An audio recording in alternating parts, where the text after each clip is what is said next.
All right, kids, this is for the international sorts. We're hanging out with Nancy Steidl. Nancy, thanks for hanging out with us. Thank you very much for having me.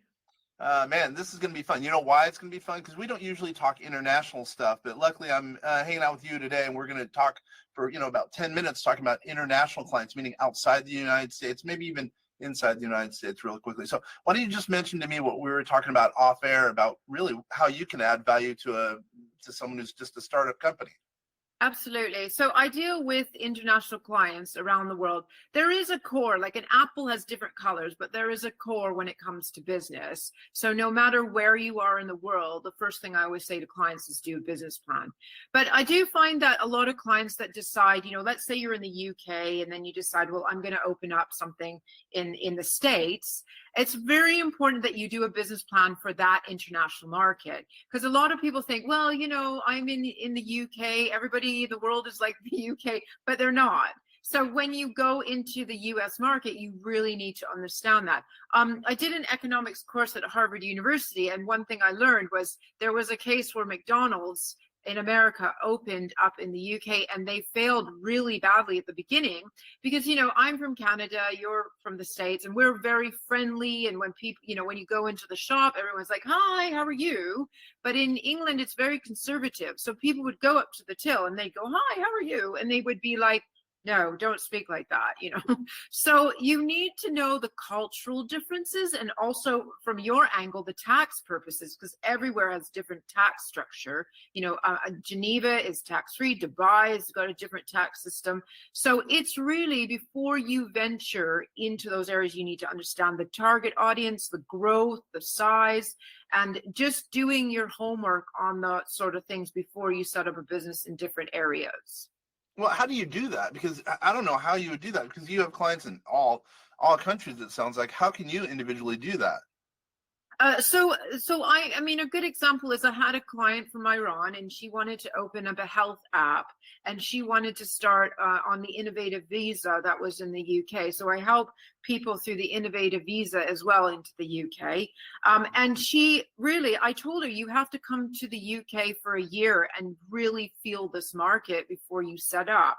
Because she did have to do the research. She had to know how many people are in the UK, and then narrow it down to how many people might be, in this health organization or sector, and then narrow it down in the area and the location and see if there's a growth opportunity. Because it's not about the quantity of the country, it's the quality. So where you're going to start this business really matters.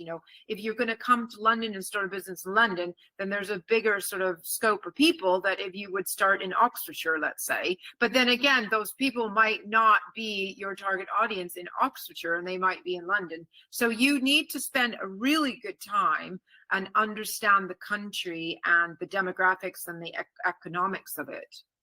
So what's a typical engagement look like if you're, let's say someone needs your help in the United States, as an example, being domestic now? What's an engagement look like with you typically?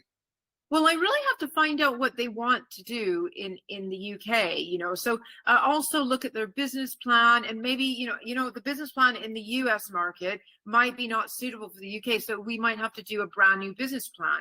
And, I am educated in the UK. I've been here 25 years. So I can help them understand the economics of the UK.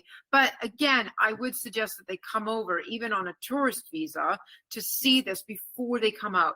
In countries such as, those corrupt countries, if you set up in something in China, there was two chaps that set up a casino in Thailand, and you can just imagine how much the government tried to get out of them, because it's a corrupt country. So again, the corruption in some countries, you think, oh, well, I'll open something in China. Be prepared. You're going to have a lot of corruption, a lot of issues with trademark, infringement, IP infringement. So you've got to narrow down those risks by doing a business plan or some sort of structure in that country. Let's wrap you in AI, because I know you're big in AI. How do you use AI to do some of the services, maybe in your own business or maybe that of the clients with to whom you're serving? Absolutely. I mean, ChatGPT, if you're only using it on a personal level, it's got a lot of information. So you can put in ChatGPT, okay, what is the growth market in this area in Beijing, and out comes this really good statistic. Obviously, it's not up to date. I think ChatGPT-4, we are looking at 2022 something, but it gives you a starting point that you can use that material to get an understanding of, the demographics and the geographics and the target audience that you might want to set up your business in that country. And that's one of the things you do for IP in a country. You help people navigate the waters of the IP world as it relates to AI in that country, as an example. Absolutely. Again, intellectual property is a jurisdiction thing. So, if you are going to set up a company in the US, you must get trademarked. But also, if you want to set up a company in the US, you need a US address. The same with England. Like, you can do an international.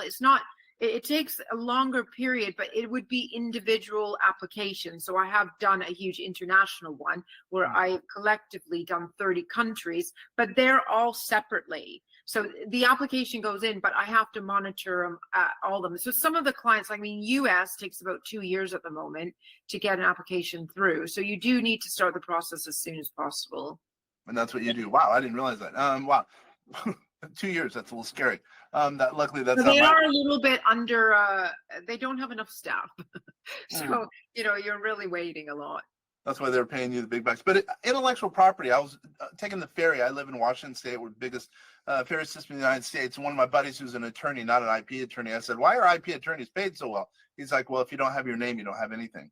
And I know what you do is very, very important. That really stuck with me. That was about 20 years ago. So anyway, what I would say is, how does someone get a hold of you if they're interested? Absolutely. So I'm at www.thebusinessmission.com. I do have a link tree with all the platforms that you can get in touch with me. I think you'll probably post that below. And feel free to reach out on LinkedIn, on Facebook. I'm just sort of everywhere.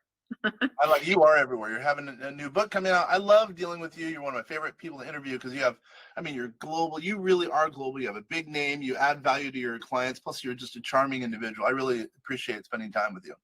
Thank you. Yes. No, I like to converse with you. I think our podcasts and interviews can really help educate people about what they don't know in business.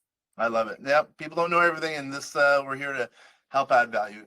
Everyone, it's been a pleasure. I'm so glad you guys are all taking time to watch, listen, or whatever the case is here, because we're here to help you, the business owner. You have a lot of options, and you're hanging out with us. Once again, this is Kenneth French from VastSolutionsGroup.com. I really appreciate you spending the time. Thank you.